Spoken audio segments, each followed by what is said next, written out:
Yeah, the funny thing is the day that we got the call, it was 11 years to the day that Alex had his first amateur fight.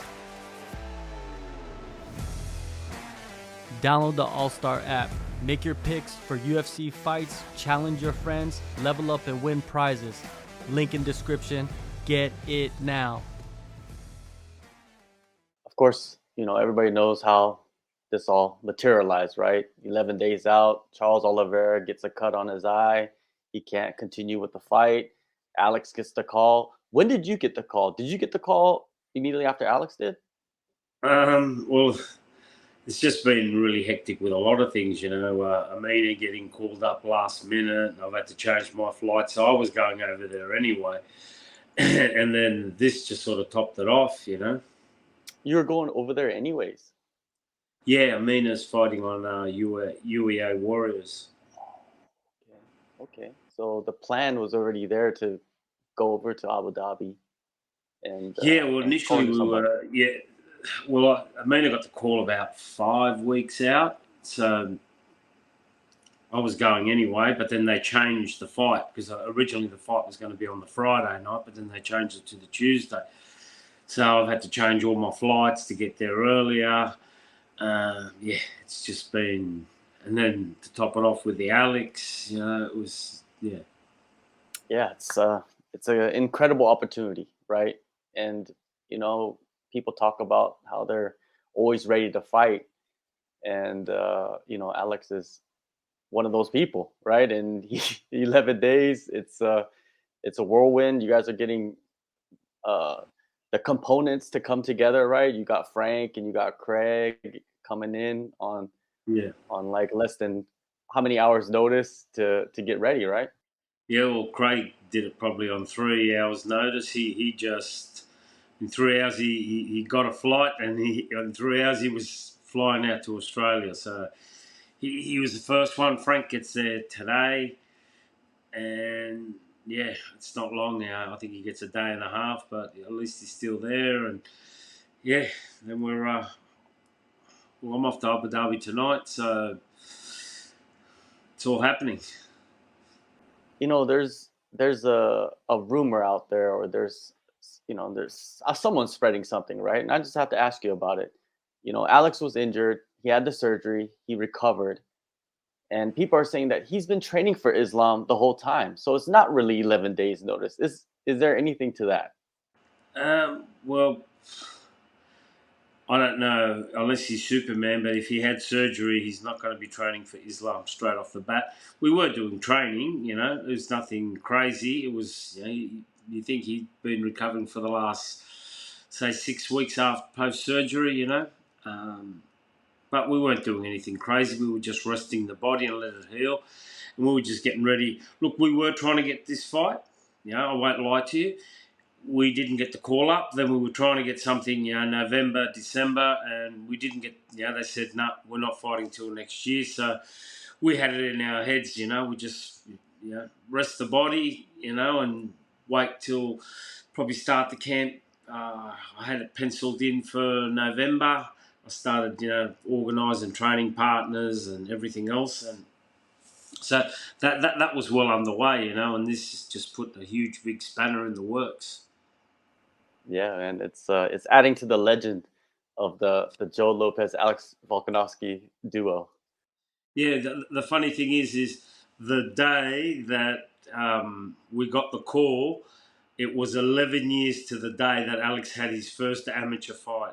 So it's sort of a bit surreal that day, and it was sort of doing my head in that, 11 years he was having his first amateur fight, and then that day we're discussing the fight for the lightweight title of the world. And I did see that post that you put on Facebook, and yeah, it was interesting how that I saw that, and then the next day I woke up, and next thing you know, he's fighting for the lightweight title again. What do you remember from Volk back then? His first amateur fight. Does anything stand out about him back then? Oh, well, I think he knocked the guy out in a minute and a half, a couple of minutes. Anyway, it didn't take long. It was in the first round. Um, Yeah. The only thing that was strange was because Alex is so short and he fought at middleweight, so we're waiting to come into the venue, and the guy that shows up is the guy that Alex is fighting, and we look at him and he looks at us, and I'm looking at him going, nah, he's too big, and he's looking at us going, nah, he's too small. That it wouldn't be, they weren't going to be fighting each other, and it turned out that it was him, and I'm going, wow, this guy's big. Alex just goes in there and just wipes him out easy, right? Yeah, Is that yeah. Yeah, he's got some power in that right hand. yeah, and I think that right hand's gonna come in pretty handy in this matchup, right? Coming up. Yeah, yeah. Whether it's to the body or it's to the head, yeah, it's hopefully it lands clean. Or it landed clean a couple of times in the last fight. Let's hopefully we can keep him down this time with it. Yeah, for sure. And the last 2 rounds, a lot of people point to that in the first fight where Alex just was on this level of defending really well and landing his strikes. It almost seemed like he kicked into another gear. Is that how you feel? You guys got that momentum? Do you feel like that momentum is just going to carry on into the first round of the fight? Well, look, I think looking back at the fight, which we, especially the last couple of days, I have. I think Alex got caught up in the moment too much. A lot of the times, where he should have been trying to working on getting out of things, he was talking smack and getting caught up with the crowd so much behind him. So I think if he stays a little bit more focused, a little bit more disciplined, and does what he normally does, he won't get caught in those situations where he's getting reversed, because he wants to talk some smack, or, he wants to punch him in the head instead of pushing on his head to get his leg out, Just these little things, and, we've been discussing it and working on it, on those final little points, and let's see what happens. Do you feel like fighting in so-called enemy territory, his home ground, so to say, is going to be beneficial for Alex? Like you said, the focus and just putting a little bit of the underdog, it puts the underdog a little bit more onto him. Well, we were always the underdog then. I mean, if you look at the comments and everything else before the Islam fight, nobody gave Alex any chance, They said Islam was going to walk through him in 1 round, 2 rounds, and he held his own. And if it, would have gone any longer, he probably would have won that fight. But to me, I always feel better when we're not fighting at home, because of that reason, the less distractions. The only other thing is fighting there. We'll just see what happens on the side. And I saw a video of Habib talking about Charles pulling out and them trying to find a replacement, and he's just said, you could bring King Kong, long as he weighs at 155, we're gonna fight him. It almost Yeah. seems like he's just overlooking everybody else, right? That's him. Well, that's his boy. He's not going to say he's going to lose. So it's just what you've got to say. Yeah, you're not going to say, I'm not going to say, oh, Alex is going to go and lose. No, we're going to go out there and win, Alex is taking, Alex is doing, has got more balls than he has in taking it on 11 days, the boogeyman of the, lightweight division, Yeah, and there's got to be psychological factors heading into this second fight, right? Especially with Oh, with how 100%. And for Islam too, I think Islam could have got somebody else, and Islam's, decided to take Alex. So props to him, because Alex is probably, apart from his loss, Alex has probably given him the hardest fight he's ever had, and for him to choose him over someone else, that's, you've got to give him props for that as well, and especially on short notice. I know from personal experience, when you're preparing for someone, then you get the late notice call. It does play with your head, and you've been preparing for one person, and now you've got to get ready for the other person. It is a gamble, and if you look at probably one of Khabib's worst performances is when he fought Michael Johnson on short notice, and Alaquinta. Yes, Alaquinta. When he fought Alaquinta, he took him on short notice, and nobody gave him a chance in hell. And he held his own, and actually looked good against him, because he had nothing to lose, and Alex has got nothing to lose this fight. We're just going to go out there. you got your advantages and your disadvantages to the camp, because going into that last camp, Alex had, his feet were pretty busted up from because we were working on those leg kicks, and obviously you get caught, and you get a bruise, and the bruise gets a little bit tender, and then you stop kicking and you shy away. This camp we haven't got any sort of bruises or anything, he's pretty his body's pretty right. Yeah, you don't have the you don't have the the nick, what is it called, like minor injuries, right, heading into a Yeah, fight when you have a the full 8 weeks camp. of getting those bruises, and then you get hit again and again, and you got that little niggly injury there, and it sits in the back of your. Obviously, it always sits in the back of your head, and you shy away from using it because during camp it's hurt you when you've made contact with it.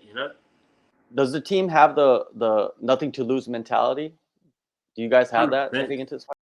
Yeah, yeah. Well, look, Alex and I, we've had a. When Alex first rang me about it and asked me my opinion, we had a really good chat about it. We played, the pros and the cons, and the pros worked out more than the cons, because like I said, Islam's it's not that easy for him. He's been preparing for Charles, and all of a sudden you got a short, stockier, more wrestler type, not a jiu-jitsu guy. It's a different ball game, Alex moves a lot better than Charles, it's not going to be easy for Islam. I love that Islam in one of his interviews, he did say that, the difference between Charles and Alex is that Charles, you see him kind of break in fights, but with Alex you'll never see him break. I mean, he's always fighting. You have to put him out, you have to choke him out, you have to knock him out. And that's, to me, that's the highest level of respect a fighter can give to another fighter, right? 100%. That's why I'm saying props to Islam. Because I'm pretty sure there were other fights that were put up in front, and he's chose the hardest one, which Alex would have too. So props to both boys. Yeah, it's a rematch that I didn't think many people thought it would happen this fast, but it's happening, and we're all Yeah, in not for it. this year. Well, like I said, I'd get. That's why I went to Bali for the seminar with Craig and everything else, because I had no fights booked at all for the rest of the year for none of the team. I didn't have, and within when I went to Bali, I just got fight after fight booked. It's just it's been a bit hectic, but hey, it is what it is. What do you want to accomplish with this fight, though? I mean, win, lose, or draw. Look, obviously the aim is to go out there and win, and we've got nothing to lose, in a sense, whether, if we win, great. If we lose, well, we took the fight on, 11 days notice, and we gave it our best shot. And I know Alex is going to go out there and give it his best shot. He's a warrior. He's tough. He's always fit. Yeah, all we can do is go out there and do our best. Some other topics I wanted to pick your brain about. Have you seen the whole USADA thing? They're going to end their relationship with, or the UFC is ending their relationship with this USADA at the end of the year. We've had some conversations about USADA. I wanted to get your reactions on this whole situation. Yeah, well, look, it's sort of sad in a way, because you got guys tweeting out there, I can't wait to get on the juice and that, and if that, I'm sure they're going to implement some sort of drug testing. They can't let it go open slather. I think it's illegal in a lot of the states and everything anyway. So they're going to have to bring in some sort of testing. Whether it's going to be better or whether it's going to be worse, let's see what they put in front of us. I think it's just all to let so Connor can fight, which is sad if that's the reason behind it all. That they're going to bend the rules just to suit one man. That's sad if they have to do that, because then they're not doing it so much for the sport, they're doing it for the money, and the sport should be bigger than one person. Well, without a doubt, and you're right. A lot of the times we only see so much of what's going on, right? And what really is happening behind the scenes, and there could be a lot things that are different than what is perceived on the news. Yeah. And I can understand, he's a big money spinner and everything else, but so's the rest of the roster. Yeah. Maybe not on his level, but I like I said before, I think one man can't be bigger than the sport. It should be for everyone. And the Topuria fight, right? There was the rumor that it was going to happen in January in Canada. Do you think that is still a possibility? 100%. We still want that one. we wanted to fight this year and next year, and we want to do 300. Well, I don't want to think too far ahead, but Alex and I discussed it. He's only got maybe 1-2 years left, and then we want to get out, and we want to make as much as we can. So he never has to work again, and he can look after his family in a good fashion. And why wouldn't he? So we've got to go out and get as many of these fights in as we can while we can. Well, much respect to you guys and the team, and 10 days notice from people flying from all over the world into Australia. It's been hectic, and I've been hearing things that you guys are just like, it's the machine, man. You guys are just going, and let's see what happens. It's incredible to watch. And Joe, all the success to you, and all the best, man, and everything else that's going on. Oh, no worries, John. Thanks. I appreciate it. And thanks for having me on again. It's always a pleasure.